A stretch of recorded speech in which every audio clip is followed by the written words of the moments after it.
जय Hind dear student and friends. आज हम कक्षा 6 के विषय ज्योग्राफी का जो हमारा है हमारी दुनिया जो हमारा है उसी का अध्याय चैप्टर नंबर 2 है, अध्याय 2 उसी को पढ़ेंगे।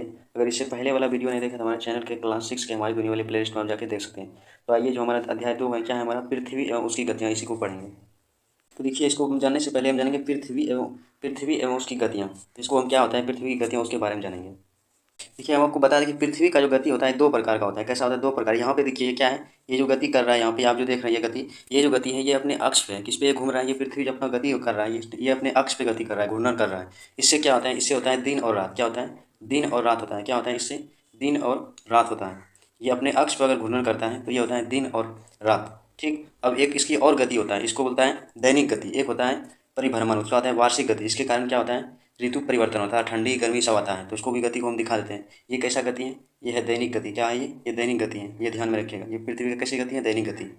ये देखिए यहाँ पे ये क्या है? ये है सूरज। क्या है ये सन है। क्या है ये? सूर्य है। सूर्य है। ठीक। उसके बाद जो हम बताए थे पहली वाला अध्याय में पढ़े थे, ग्रह की संख्या कितना है? 8। 1 2 3 4 5 6 7 8। इसमें बताए थे सबसे छोटा ग्रह बुध है, उसके बाद शुक्र, पृथ्वी, तीसरा नंबर पे पृथ्वी आता है और आकार में पांचवा पृथ्वी है। ये देखिए यहाँ पे सूरज है। ये देखिए सभी ये अपने अक्ष पे चक्कर काट रहा है, जिसके कारण ये अक्ष पे चक्कर काट रहा है, इसी के कारण दिन रात होता है। अभी उधर बताए।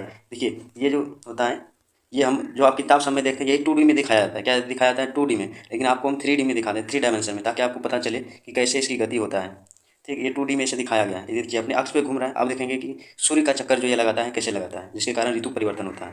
देखिए यहाँ पे आपको दिख रहा हो ये क्या है? ये सूरज है। उसके देखिए चारों तरफ चक्कर काट रहे हैं। देखिए अपना अक्ष पे, ये देखिए पृथ्वी है, ये अपना अक्ष पे भी घूर्णन कर रहा है और ये देखिए सूरज का भी इधर से चक्कर लगा रहा है, जिसके कारण क्या हो रहा है? ऋतु परिवर्तन हो रहा है। क्या हो रहा है? ऋतु परिवर्तन हो रहा है। इसको बढ़िया देखिए क्या हो रहा है? अपने अक्ष पे भी चक्कर लगा रहा है और इसका ये अपने अक्ष पे ये घूम रहा है और सूर्य का भी चक्कर लगा, जिसके कारण क्या होता है? ऋतु परिवर्तन। कभी ठंडा होता है, गर्मी होता है, ये सब होता है, इसी के कारण होता है। अब आपको समझ में आ गया दैनिक दैनिक गति के कारण क्या होता है? दिन रात होता है। और वार्षिक गति के कारण क्या होता है? ऋतु परिवर्तन होता है। अब आपको हम बता दिए पृथ्वी की 2 गति होती है। अब इसमें हम पढ़ के बताते हैं। देखिए यहाँ पे बोल रहा है, पढ़ के बताते हैं दिन और रात। देखिए शीला ने अपने जन्मदिन पर अपनी सहेली मीरा को बुलाती है। क्या करता है? उसका जो बर्थडे होता है उसमें मीरा को बुलाता है। उसने नई ड्रेस पहनकर मीरा से पूछता है। देखिए जन्मदिन पर क्या होता है? वो नया शर्ट बना रहता है, ड्रेस बना रहता है। बताओ मेरी ड्रेस कैसे लग रही है? तो मीरा बोलती है मुझे तुम्हारी ड्रेस पूरी ठीक से दिखाई नहीं दे रहा है। देखिए दिखाई क्यों नहीं दे रहा है? किसी भी चीज़ को देखने के लिए उससे प्रकाश पड़ना बहुत ही जरूरी, नहीं तो आपको वो चीज़ नहीं दिखेगा। जैसे अंधेरे में जाकर दिखेगा तो आपको अपना चेहरा नहीं दिखेगा, लेकिन कोई व्यक्ति अगर आपके मुंह पे टॉर्च मारेगा तो क्या होगा? आपको दिखेगा। ठीक। उसी प्रकार इसको नहीं दिख रहा था। शीला को लग रही थी कि इतनी अच्छी ड्रेस सहेली को दिख नहीं पा रही। क्यों नहीं दिख पा रहा था? क्योंकि उसका उस पर लाइट नहीं पड़ रहा था। उसी प्रकार पृथ्वी का जो दैनिक गति होता है, जिसके कारण जो सूर्य पे उस पर क्या होता है? एक भाग में तो उसका लाइट पड़ता है और दूसरे भाग में नहीं पड़ता है, जिसके कारण एक तरफ में क्या होता है? 6 महीना दिन आता है, 6 महीना रात होता है। उसके बारे में बताएंगे। इन दोनों बातें शीला की बड़ा जो भाई था राजीव सुन रहे थे। दोनों अपने आपस में दोनों को अपने पास बुलाया और उन्होंने कहा शीला तुम प्रकाश में जाओ और गोल घूम जाओ। उसको बोला कि अगर ड्रेस नहीं दिख रहा लाइट में जाओ तभी तो दिखेगा ना। शीला ने वैसे ही किया और जिससे मीरा की पूरी ड्रेस प्रकाश में दिखाई देने लगी। अब बोल उठी तुम्हारी ड्रेस बहुत सुंदर है। राजीव ने कहा जब किसी वस्तु पर प्रकाश पड़ता है तब वह स्पष्ट दिखाई पड़ता है, नहीं तो नहीं दिखाई पड़ता है। ठीक। ये बताना चाहता हूँ। उसके बाद देखिए बताया पृथ्वी की घूर्णन। देखिए पृथ्वी का घूर्णन में बताए थे 2 प्रकार का घूर्णन होता है। देखिए जिसमें वो अपने अक्ष पे घूमने में उसको कितना घंटे का समय लगता है? 24 घंटे का समय लगता है। कितना लगता है? 24 घंटे। इसके कारण क्या होता है? दिन और रात होता है। देखिए इसे घूर्णन या दैनिक गति भी कहा जाता है। क्या कहता है? घूर्णन या दैनिक गति। पृथ्वी को अपने अक्ष पे घूमने में कितना घंटा लगता है? 24 घंटा लगता है। कितना लगता है? 24 घंटा। ठीक। और उसके बाद यहाँ पे देखिए दैनिक गति लगता है। उसके बाद जिसके कारण क्या होता है? जब दैनिक गति कारण होता है दिन रात, ये बता चुके हैं। राजीव उठो राजीव उठो और अलमारी के ऊपर से ग्लोब लेकर आया। क्या हुआ? ग्लोब लेकर आया। देखिए ग्लोब जो हमारा होता है, ग्लोब जो होता है पृथ्वी का क्या है? एक नमूना है। मतलब पृथ्वी जैसा उसको दिखाना चाह रहा है ग्लोब की तरह, क्योंकि पृथ्वी हमारा कैसे ग्लोब की तरह ही है, 23.5 डिग्री झुका हुआ है। सब ग्लोब को दिखा रहे, इसे पिक्चर में दिख रहा है। घूर्णन घूम कर बताया जिस प्रकार की ग्लोब घूम रहा है ठीक उसी प्रकार पृथ्वी घूमता है। जिन्हों उन्होंने उत्तरी एवं दक्षिणी ध्रुव को ग्लोब दिखाया और बताया कि उत्तरी ध्रुव को दक्षिणी ध्रुव से मिलाने वाली काल्पनिक रेखा क्या होता है? काल्पनिक रेखा को अक्षांश कहा जाता है। क्या बोलता है? सॉरी, अक्ष बोला जाता है। जैसे हम दिखा रहे हैं। देखिए ये क्या है? ये हमारा पृथ्वी है। क्या है? पृथ्वी है। देखिए इसके बीचों बीच में जो लाइन बोलता है इसको बोलता है भूमध्य रेखा। ठीक। और इसको 23.5 डिग्री उत्तरी अक्षांश को बोला था कर्क रेखा और दक्षिणी अक्षांश को बोला था मकर रेखा। इसको बोला था ट्रॉपिक ऑफ कैंसर, यहाँ पे देखिए लिखा हुआ है। और दक्षिणी गोलार्ध को ट्रॉपिक ऑफ कैप्रिकॉर्न, यहाँ पे कैंसर, उत्तरी गोलार्ध को कर्क रेखा कहा जाता है, कर्क रेखा। और नीचे कहा जाता है मकर रेखा। क्या बोला था? इसको मकर रेखा। मकर रेखा बोला जाता है। देखिए इसी के बीच में जो होता है सूरज चक्कर काटता है, अर्थात जो भी देश इस दोनों कर्क रेखा और मकर रेखा के बीच में रहेगा वहाँ पे क्या होता है, हमेशा गर्मी पड़ा रहता है। ठीक, ये ध्यान में रखिएगा। अब देखिए इसमें क्या होता है, जब ये घूर्णन करता है क्या होता है, जब ये पृथ्वी घूमता है चक्कर काटता है क्या होता है, ये घूमते घूमते क्या होता है, अगर देखिए इधर यहाँ पे अगर सूरज है, अगर ये घूर्णन करता है, अगर इसके सामने रहेगा तब इस पर क्या होगा, इस पर डायरेक्ट लाइट पड़ेगा, जिसके कारण क्या होगा, यहाँ पे अधिक गर्मी पड़ेगा, कहाँ पे, विषुवत रेखा पे। ठीक, लेकिन इसका जो उस पार का होगा, इसके इस पार में जो होगा वहाँ पे क्या होगा, वहाँ पे उधर अंधेरा रहेगा। ठीक, इससे देखिए यहाँ पे ये क्या है, पृथ्वी। देखिए इसके ये भी यहाँ पे सूरज है, देखिए जब यहाँ पे ये रहेगा, इस साइड में रहेगा, यहाँ पे तो इधर देखिए यहाँ पे तो इसको लाइट जाएगा, लेकिन इस साइड में क्या होगा, लाइट नहीं जाएगा, अंधेरा रहेगा। ठीक, तो देखिए दक्षिणी ध्रुव पर दिखाते हुए उसने उत्तरी ध्रुव को दक्षिणी ध्रुव से मिलाने वाली काल्पनिक रेखा को अक्ष कहा जाता है। ये देखिए यहाँ पे ये दिख रहा है उत्तरी ध्रुव इधर हो गया, इसको बोलता है उत्तरी ध्रुव, इधर बोलता है दक्षिणी ध्रुव। यहाँ पे क्या है, दक्षिणी ध्रुव, क्योंकि इधर होता है पूरब, इधर होता है पश्चिम, और इधर होता है उत्तर, और यहाँ होता है दक्षिण। तो यहाँ पे देखिए उत्तर से दक्षिण में जो दिखा रहा है काल्पनिक रेखा, इसको क्या बोलता है, इसको बोलता है अक्ष। क्या बोलता है यहाँ पे, ये इसको बोलता है अक्ष। क्या बोलता है, अक्ष। अब इसी को जो ग्लोब आप देखिएगा, इसी को क्या मानता है, पोल ध्रुव मान के, और इसी ग्लोब को घुमाया जाता है।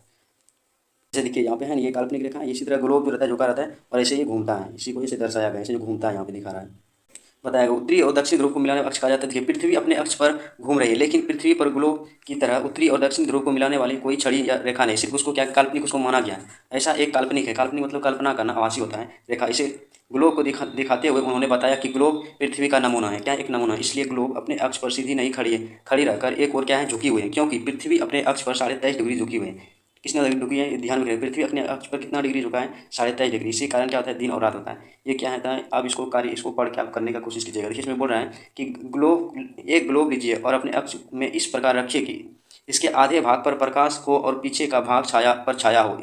इस प्रयोग को मोमबत्ती या टॉर्च की सहायता से कीजिए। ग्लोब को प्रकाश की तरफ से धीरे धीरे किसी भी दिशा में घुमाइए और कॉपी पर एक और उसकी महाद्वीपों का नाम लिखे जो पहले उजाले में तथा अंधेरे में थे। पुनः ग्लोब को घुमाकर उन महाद्वीपों का नाम लिखे जो अब उजाले की ओर हो। मतलब इससे ये पता चलेगा, जब देखिए ये क्या है, मान के चलिए पृथ्वी है, यहाँ पे देखिए नीचे बताते हैं, अगर ये देखिए पूरा पृथ्वी है, इधर देखिए यहाँ पे क्या है, एशिया महादेश है। अगर यहाँ पे ये सूरज है, जब ये चक्कर काटेगा क्या होगा, अगर घूर्णन होकर इधर चला जाएगा एक पर, यहाँ तो इसका क्या होगा, यहाँ पे तो छाया पड़ेगा कर्क और मकर रेखा के बाद, लेकिन इधर जो रहेगा वहाँ पे नहीं पड़ेगा। ठीक, उसी प्रकार यहाँ ध्रुव पे भी होता है। पोल पे क्या होता है, यहाँ पे 6 महीना दिन आता है, 6 महीना रात आता है। जब उत्तरी अक्षांश में पहुँच जाता है ये सूर्य, तो इधर क्या होता है, इधर जो लाइट नहीं पड़ने लगती, इसके कारण यहाँ पे 6 महीना ध्रुव पे होता है, जो होता है रात रहता है, और 6 महीना दिन इधर ध्रुव में। जब ये उत्तरी गोलार्ध में रहता है, दक्षिणी गोलार्ध में अंधेरा हो जाता है, और उत्तरी गोलार्ध जब ये दक्षिणी गोलार्ध में रहता है तो उत्तरी गोलार्ध में 6 महीना अंधेरा रह जाता है। ठीक, लेकिन यहाँ पे विषुवत रेखा में क्या होता है, हमेशा एक सीधा यहाँ पे प्रकाश पड़ता है, जिसके कारण क्या होता है, यहाँ पे हमेशा टेम्परेचर रहता है, और यहाँ का व्यक्ति ज़्यादातर काला रहता है, जो भूमध्य रेखा पर देश पड़ता है। जैसे अफ्रीका का व्यक्ति देखिए काला काला रहता है।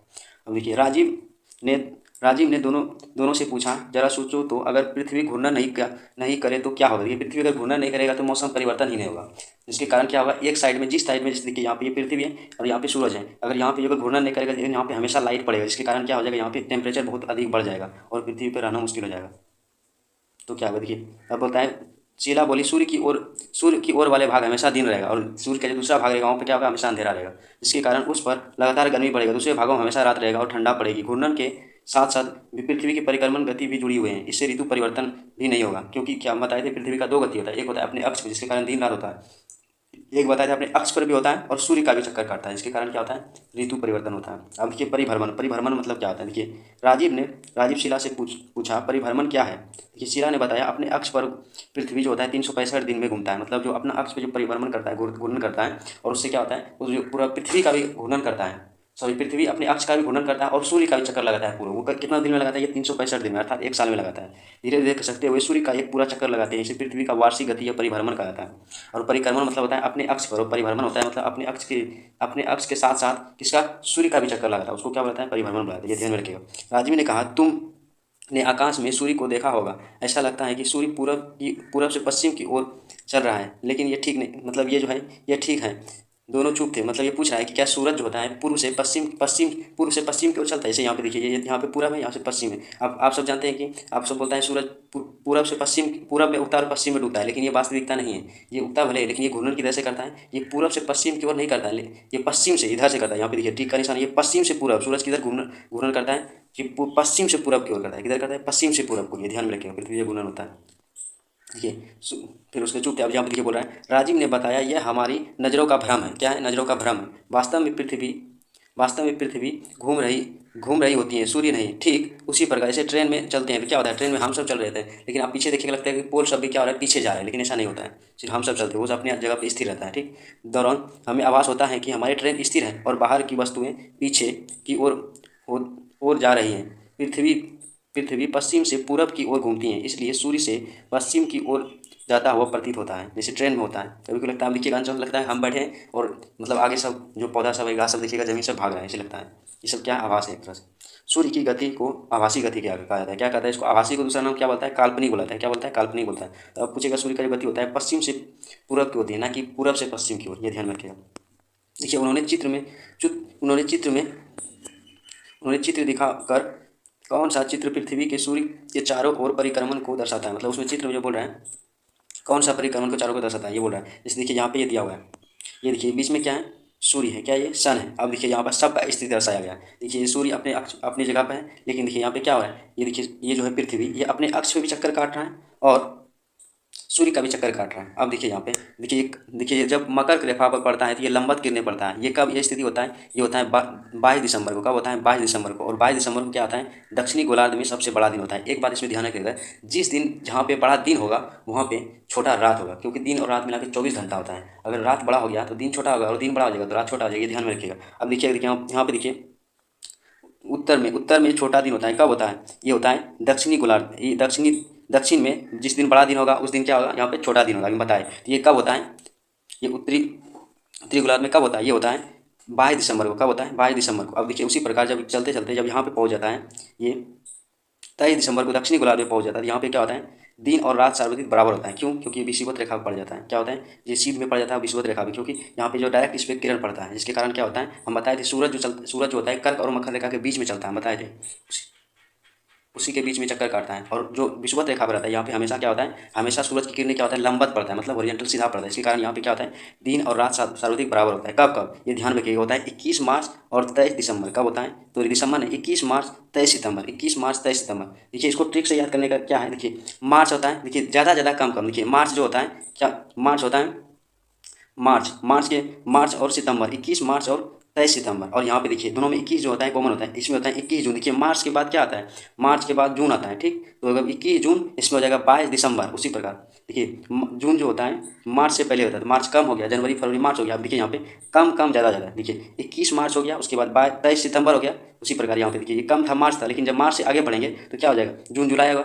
जुलाई 21 जून हो जाएगा, उसके बाद यहाँ पे 22 दिसंबर हो जाएगा। ऐसे याद रखिएगा 21, क्योंकि यहाँ पे क्या है, यहाँ पे देखिए जून है, जून क्या है, मार्च से बड़ा है, तो इसमें 21 जून 22 दिसंबर, लेकिन 21 मार्च के कम है तो सितंबर रहेगा, ऐसे याद रखिएगा। ठीक, तो अब देखिए यहाँ पे समझने वाला बात क्या है, यहाँ पे देखिए 21 मार्च को उत्तरी गोलार्ध में क्या होता है, दिन और रात बड़ा होता है, और 23 दिसंबर को दक्षिणी गोलार्ध में। क्यों, क्योंकि इसमें विषुवत रेखा पड़ता है। यहाँ पे क्या होता है, सर्वत्रिक, मतलब यहाँ पे सूरज की किरण जब लंबवत पड़ता है, इसके कारण क्या होता है, यहाँ पे दिन और रात बराबर होता है। लेकिन अब बोलेगा कि दक्षिणी गोलार्ध में कब दिन बड़ा होता है, तो ये होता है 22 दिसंबर को। कब होता है, 22 दिसंबर को। और रात उस दिन क्या हो जाएगा, छोटा हो जाएगा। ठीक उसी प्रकार उत्तरी गोलार्ध में क्या हो जाएगा, यहाँ पे देखिए उत्तर में क्या हो जाएगा, उत्तरी गोलार्ध में यह हो जाएगा 21 जून को क्या हो जाएगा, दिन में रात, दक्षिण में दिन क्या होगा, बड़ा होगा, रात छोटा होगा। यहाँ पे देखिए उत्तर में क्या होगा, दिन बड़ा हो जाएगा और रात छोटा हो जाएगा, क्योंकि दोनों मिला के 24 घंटा होगा। अगर रात बड़ा होगा तो दिन छोटा, दिन बड़ा होगा तो रात छोटा।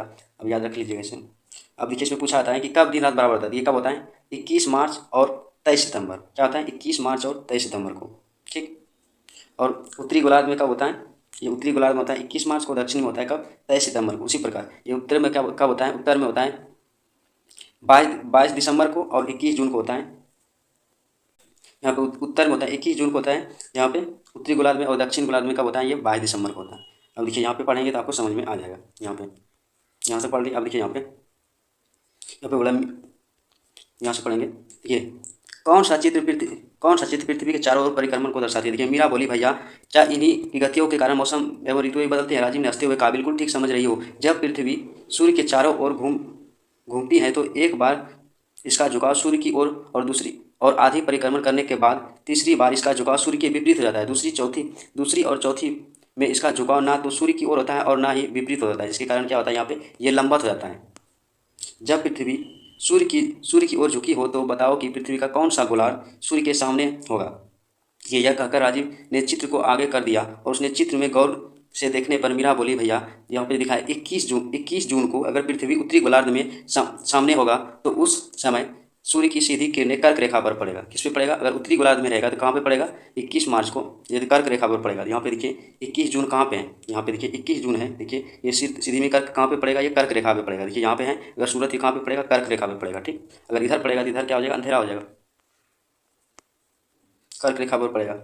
और उत्तरी गोलार्ध में अधिक हिस्सा पर प्रकाश होगा। यही कारण है कि उत्तरी गोलार्ध में लंबे दिन और छोटी रातें होता है। शाबाश, राजीव ने मीरा की पीठ ठोकी। और हमारा देश इसी गोलार्ध में है। हमारा देश कहाँ पे है? उत्तरी गोलार्ध में। कहाँ पे? भारत कहाँ पे स्थित है? उत्तरी गोलार्ध में। जैसे आपको दिखाते हैं, देखिए ये पूरा विषुवत रेखा हो गया। ये देखिए यहाँ पे इसको बांट दिए, ये पृथ्वी है पूरा हमारा। देखिए यहाँ पे क्या है? ये विषुवत रेखा है।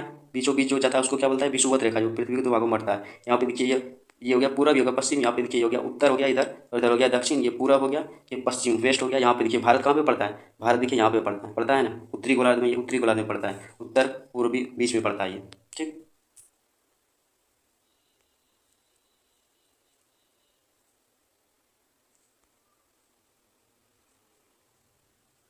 यहाँ पे देखिए उत्तरी गोलार्ध में ये है ना। हाँ, यही कह रही हूँ। देखो उत्तरी ध्रुव पर सूर्य का प्रकाश 6 महीने तक पड़ता है, इसलिए जिससे 6 महीने महीने क्या होता है? लगातार क्या होता है? दिन रहता है। ठीक उसी प्रकार दक्षिणी गोलार्ध में अंधेरा होता है। यही कारण है कि ध्रुवों पर 6 महीने का रात और 6 महीने का दिन होता है। अब फिर से हम इसको बता देते हैं। अब देखिए बताए थे, ये 23.5 डिग्री कर्क रेखा बोला जाता है, 23.5 डिग्री दक्षिण को मकर रेखा, और बीच में होता है इक्विलेटर विषुवत रेखा। देखिए जब दक्षिणी गोलार्ध में होता है, इधर देखिए दक्षिण होता है, इधर उत्तर रहता है। देखिए यहाँ पे, और इधर बताए थे आपको ऊपर में क्या है? ये ध्रुव है। क्या है ये? पोल है, ध्रुव है। ये विषुवत, कर्क, मकर रेखा, उत्तर हो गया इधर, और इधर हो गया दक्षिण। यहाँ पे देखिए जब ये सूरज जो होता है यहाँ पे रहता है, दक्षिणी गोलार्ध में रहता है, तो क्या होता है? इधर पे जो क्या होता है? किरणें नहीं पहुँच पाता है। ये उत्तरी गोलार्ध में क्या होता है? यहाँ पे 6 महीना दिन हो जाता है, सिर्फ 6 महीना रात हो जाएगा। ठीक उसी प्रकार जब ये यहाँ पे रहेगा कर्क रेखा पर, तो क्या हो जाएगा? इधर जो यहाँ पे अंटार्कटिका वाला भाग है, यहाँ पे सूरज की किरणें नहीं पड़ पाता, जिसके कारण क्या होता है? यहाँ पे अंधेरा होता है। तो यहाँ पे 6 महीना क्या होता है? रात रहता है। आपको समझ गया कैसे कैसे होता है? 6 महीना दिन, 6 महीना रात। देखिए जून एवं दिसंबर की स्थिति क्या होता है? बताए थे 21 जून और 21 जून और 23 बताए थे, 22 दिसंबर, 21 जून और 22 दिसंबर बताए थे। देखिए मीरा बोली, भैया तो पृथ्वी के घूर्णन के कारण ये दिन रात होते हैं, तो और भ्रमण के कारण मौसम भी बदलते हैं। राजीव बोला, बिल्कुल ठीक है, लेकिन दूसरे कारण पृथ्वी का झुकाव भी है, जिससे है इसे दिए गए चित्र को समझ सकते हो। देखिए 21 जून को पृथ्वी के सूर्य की ओर झुके होने के कारण इस समय सूर्य की सीधी किरणें विषुवत रेखा पर पड़ती हैं। उत्तर में कर्क रेखा पर सीधी पड़ती है, जिसके कारण दिन की अवधि इस समय लंबी होती है। इसी समय सूर्य का ताप अधिक मिलता है। फलतः इस समय उत्तरी गोलार्ध में गर्मी का मौसम होता है। हमारा देश दक्षिणी उत्तरी गोलार्ध में है, इसलिए जून में खूब गर्मी पड़ती है। क्योंकि अभी जून का जो महीना आने वाला है, इसमें क्या अधिक गर्मी पड़ेगा, क्योंकि अभी जो सूरज कहाँ पे रहेगा? उत्तरी गोलार्ध में रहेगा, और दक्षिणी गोलार्ध में क्या होगा? अंधेरा रहेगा वहाँ पे। इसी समय दक्षिणी गोलार्ध के ध्रुव पे इसी समय दक्षिणी गोलार्ध में सूर्य की किरणें तिरछी होती हैं, इसलिए जून में सूर्य का ताप कम मिलता है और वहाँ का मौसम ठंडा मौसम, जाड़े का मौसम होता है। देखिए आप बता, देखिए ये क्या है? ये पृथ्वी का जो है दैनिक गति है। अब मान के चलिए यहाँ पे सूरज है। क्या है? यहाँ पे सूरज, और बताए थे 23.5 डिग्री उत्तरी कर्क रेखा, यहाँ पे क्या बोलता है? इसको मकर रेखा, और बीच में होता है विषुवत रेखा। अब देखिए इसमें क्या होता है? अब इसमें देखिए यहाँ पे अगर सूरज है, अगर इसका रोशनी क्या होता है? यहाँ पे जब इसका रोशनी पड़ता है तो इसका रोशनी कहाँ पड़ेगा? कर्क और मकर रेखा पे, दोनों पे सेम रहता है। और जब इधर पे, अब यही जब घूर्णन करते करते जब ये इधर आ जाता है, मकर रेखा पे आ जाता है, तो इसको क्या होता है? इधर सूरज नहीं पड़ने लगता, यहाँ पे 6 महीना रात हो जाता है। ठीक उसी प्रकार ये जब कर्क रेखा में रहता है, तो इधर क्या होता है? सूरज नहीं पड़ने लगता, और यहाँ पे क्या होता है? ये अंधेरा हो जाता है, यहाँ पे 6 महीना रात रहता है। ठीक, अब देखिए ये क्या है? ये हमारा पृथ्वी है। क्या है? पृथ्वी। देखिए जून और दिसंबर सब महीना में क्या होता है? ये यहाँ पे जो सूरज दिख रहा है, ये हमारे नज़दीक होता है। क्या होता है? ये पृथ्वी के नज़दीक होता है, लेकिन ये क्या होता है? डायरेक्ट इसमें किरण नहीं पड़ता है, तिरछा पड़ता है। इसके कारण क्या होता है? इसमें जो होता है ठंडी का दिन रहता है। कहाँ पे? जनवरी और दिसंबर सब में, क्योंकि इसमें डायरेक्ट क्या है? सूरज नहीं पड़ता है, इसीलिए क्या होता है? तिरछा होता है। ये बहुत ही करीब होता है हम लोग के, लेकिन क्या होता है? तिरछा पड़ने के कारण यहाँ पे गर्मी गर्मी मतलब नहीं लगता है, ठंडा लगता है। लेकिन ये क्या होता है? जब इसको देखिएगा जून सब के महीने में क्या होता है? ये दूर में पड़ता है, लेकिन इस पर डायरेक्ट हीट करता है। कौन? ये सूरज। इसलिए क्या होता है? गर्मी पड़ता है जून सब में। उसके यहाँ पे बिल्कुल, लेकिन दूसरा दूसरा कारण पृथ्वी की झुकाव भी है। दिन इसे दिन दिए गए चित्रों में से समझ सकते हैं। 21 जून को पृथ्वी सूर्य की ओर होने के कारण यहाँ सूर्य की सीधी किरणें विषुवत रेखा पे कुछ उत्तर के कर्क रेखा पर सीधी पड़ते हैं, इसके कारण दिन की अवधि इस समय लंबी होता है। इस समय सूर्य का ताप अधिक होता है, क्योंकि डायरेक्ट हीट करता है उस पर। फलतः समय उत्तरी गोलार्ध में, मतलब हम लोग उत्तरी गोलार्ध में उत्तरी गोलार्ध गर्मी का मौसम होता है। हमारा देश उत्तरी गोलार्ध में, इसलिए जून में खूब गर्मी पड़ती है। इसी समय दक्षिण गोलार्ध में सूर्य की किरणें तिरछी होता है, और वहाँ पे सूर्य का ताप कम मिलता है। इसके कारण मौसम जो होता है कैसा होता है? जाड़े का मौसम होता है। ठीक है, अब देखिए उसी प्रकार क्या होता है, अब 22 दिसंबर, देखिए 22 दिसंबर 21 जून को 6 महीना पृथ्वी सूर्य की आधी परिक्रमा करने के बाद, मतलब क्या होता है, एक साल में क्या होता है, पृथ्वी होता है पूरा सूर्य का परिक्रमा कर लेता है, लेकिन ये 6 महीनों के बाद जो होता है जून समय जो क्या होता है कि बाद सूर्य की किरणें दूसरी ओर पहुंच जाती है। इसके कारण क्या होता है, पृथ्वी का झुकाव इसके विपरीत हो जाता है, मतलब अगर सूरज इधर है और पृथ्वी का झुकाव इधर होता है, यहाँ पे सूरज पड़ता है, इधर नहीं पड़ता है, ठीक। और दूसरी ओर पड़ता है, सूर्य की किरणें मकर रेखा की सीधी पड़ती हैं, जिसके कारण दक्षिणी गोलार्ध में अधिक हिस्सा प्रकाश में रहता है और कम हिस्से में अंधेरा रहता है। इसलिए इस समय दक्षिण गोलार्ध में दिन लंबी और रातें छोटी होती है। साथ ही इस गोलार्ध में अधिक तापमान होने से गर्मी की ऋतु होती है। इसके विपरीत समय उत्तरी गोलार्ध में सूर्य की किरणें तिरछी होती हैं। तिरछी दिन भी छोटा होता है, क्या होता है, किरणें तिरछी होता है, यहाँ पे ठंडी होता है जनवरी और दिसंबर समय, ठीक। इसलिए दिसंबर में यहाँ जाड़े की ऋतु रहता है। तो सीधा आप जान लीजिए, अगर कर्क रेखा ये पृथ्वी है, अगर ये पृथ्वी है पूरा, तो ये देखिए पृथ्वी है, ये उत्तरी गोलार्ध में रहेगा तो क्या हो जाएगा, और बीच में विषुवत रेखा है, देखिए इधर जब सूरज रहेगा तो यहाँ पे क्या हो जाएगा, ठंडा पड़ेगा, और जब इधर सूरज आएगा मकर रेखा पर, तो यहाँ पे क्या हो जाएगा, इधर गर्मी होगा, यहाँ पे ठंडा हो जाएगा, ठीक। अब देखिए बताइए, अपने देश में दिसंबर में अधिक ठंडी क्यों पड़ता है, क्योंकि दिसंबर में क्या होता है, बताए दिसंबर में होता है, हम सब उत्तरी गोलार्ध में पड़ते हैं। दिसंबर में क्या होता है, सूरज होता है, इसकी सूरज जो पृथ्वी घूर्णन के कारण कहाँ पर पड़ता है, ये मकर रेखा पे पड़ता है, और कर्क रेखा पर हम सब आते हैं, जिसके कारण क्या होता है, क्योंकि भारत से ही कर्क रेखा गुजरता है बीचों बीच, जिसके कारण यहाँ पे ठंडा पड़ता है और यहाँ पे गर्म पड़ता है, क्योंकि ये मकर रेखा पर इधर चमकता है सूरज, और यहाँ पे तिरछी रोशनी पड़ता है। और कुछ समझ गया। अब देखिए सितंबर और मार्च की स्थिति, मीरा ने पूछा भैया फिर तो गति के कारण हर वक्त पृथ्वी की स्थिति बदलती रहती है, बिल्कुल होता है, इसके कारण जो समय जिसका ऋतु बदलता है। देखिए राजीव ने कहा तुम प्रत्येक महीने की स्थिति को समझ सकती हो। देखिए 21 मार्च और 23 सितंबर की स्थिति, इस दिन पृथ्वी का झुकाव ना तो सूर्य की ओर होता है और ना ही विपरीत। इस दिन सूर्य की प्रकाश अक्षांश रेखा के दो बराबर भागों में बढ़ते हैं, मतलब विषुवत रेखा में, इसलिए इस दिन रात और दिन की अवधि बराबर होता है। ये सम दिवारात्रि बोला जाता है, क्योंकि इसमें क्या होता है, दिन और रात दोनों बराबर होता है। कब, ये विषुवत रेखा पर जब ये सूरज रहता है, क्योंकि इसमें क्या होता है, डायरेक्ट हिट करता है यहाँ पे, अब दिन रात बराबर रहता है, ये ध्यान रखिएगा। अर्थात विषुवत रेखा पर सूर्य की किरणें सीधी पड़ते हैं और यहाँ पे दोनों दिन दोनों महीने में अधिक गर्मी पड़ता है। उत्तरी एवं दक्षिणी गोलार्ध ना तो गर्मी होता है और ना ही अधिक सर्दी होता है। इन स्थितियों पर हमारे देश में क्रमशः क्या बोलता है इसको, वसंत और शिशिर ऋतु कहा था, अर्थात राजीव ने शीला और मीरा से पूछा, अब तो तुम दोनों जान गए कि 21 जून को सूर्य की किरणें कर्क रेखा पर चमकता है और उत्तरी गोलार्ध में दिन बड़ा और रात छोटी होने से उसके आसपास के क्षेत्र इस समय गर्मी ऋतु में रहती हैं। राजीव ने बच्चों को चित्र दिखाया और बताया कि सुबह के समय सूर्य उदय होता तो पृथ्वी पर उसकी किरणें तिरछी पड़ती हैं। इसी समय सूर्य की किरणें पृथ्वी की बड़े हिस्से को फैल जाती हैं और फैलने कारण इसके कारण धूप क्या होता है, हल्की हो जाता है, मतलब धूप ज़्यादा नहीं लगता है। लेकिन आप देखिएगा जब सूरज उगेगा उसमें देखिए उतना गर्मी नहीं रहता उसका धूप में, लेकिन आप क्या होता है, जब दोपहर में जाएगा तो क्या होता है, दोपहर में जाने के बाद क्या होता है, ज़्यादा गर्मी लगती है। जैसे देखिए यहाँ पे टॉर्च के माध्यम से दिखाना चाह रहा है, अब इधर से इसको कर रहा है तो क्या इसको अधिक दूरी तय करना पड़ रहा है, लेकिन यहाँ पे देखिए टॉर्च जो है यहाँ पे डायरेक्ट हिट कर रहा है, इसके कारण यहाँ पे अधिक गर्मी हो जाता है, ठीक। यही कारण है, क्योंकि सूरज जब उगता है उसको अधिक दूरी तय करने के कारण उसका रोशनी होता है छिड़िया जाता है, उसमें प्रकाश होता है, पूरा बिखर जाता है। लेकिन डायरेक्ट जो सीधा जब पड़ता है धूप जो उगने के बाद बर्फ क्या होता है, डायरेक्ट उसमें हिट करने लगता है पृथ्वी पर, इसीलिए क्या होता है वो कर्क और मकर रेखा पे और विषुवत रेखा पे तीनों पे, इस कारण अधिक गर्मी लगने लगता है, ठीक। उसी प्रकार शाम में भी क्या होता है, जब सूरज तिरछा हो जाता है क्या होता है, उसका रोशनी छिड़ जाता है, मतलब बिखर जाता है, इसके कारण ठंड उतना मतलब गर्मी नहीं लगता है। लेकिन धूप के समय में क्या होता है, ज़्यादा लगता है 12 बजे के समय, देखिए होता है गर्मी नहीं होती है। इस समय बनने वाली परछाई लंबी होती है। जैसे जैसे दोपहर होता जाता है प्रकाश सूर्य ऊपर नजर आने लगता है और सूर्य की किरणें पृथ्वी पर सीधी हो जाती है तथा परछाइयाँ भी छोटी हो जाती हैं। इस समय अधिक गर्मी और प्रकाश मिलती है। यही कारण है कि दोपहर के समय अधिक गर्मी पड़ता है। आपको पता चल गया कि सुबह क्यों ठंडा उतना गर्मी नहीं लगता है प्रकाश से, और दोपहर समय क्यों ज़्यादा लगता है, ठीक। शाम में सूर्य की किरणें तिरछी हो जाती हैं और बड़े हिस्से में फैल जाती है, जिससे इस समय कम गर्मी होती है। रात में सूर्य का प्रकाश नहीं मिलता, इसके कारण रात ठंडक हो जाती है।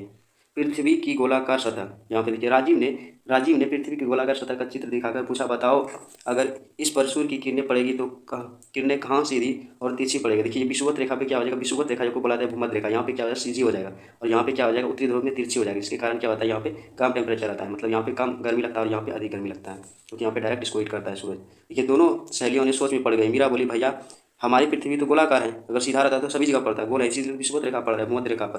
गोलाकार होने के कारण भी सभी भाग पर सूर्य की किरणें सीधी नहीं पड़ेगा। राजीव ने बोला, बिल्कुल सही है, यदि हम पृथ्वी को उत्तर और दक्षिण के दो बराबर भागों में बांट देते, दोनों बीच में हिस्से में सूर्य की किरणें क्या हो जाए, लगभग हमेशा सीधी पड़ेगी। अर्थात यहाँ पे जो है हमारा, इसीलिए उसको बोला था उष्ण कटिबंध, क्या बोला था, उष्ण कटिबंध इसको बोला जाता है।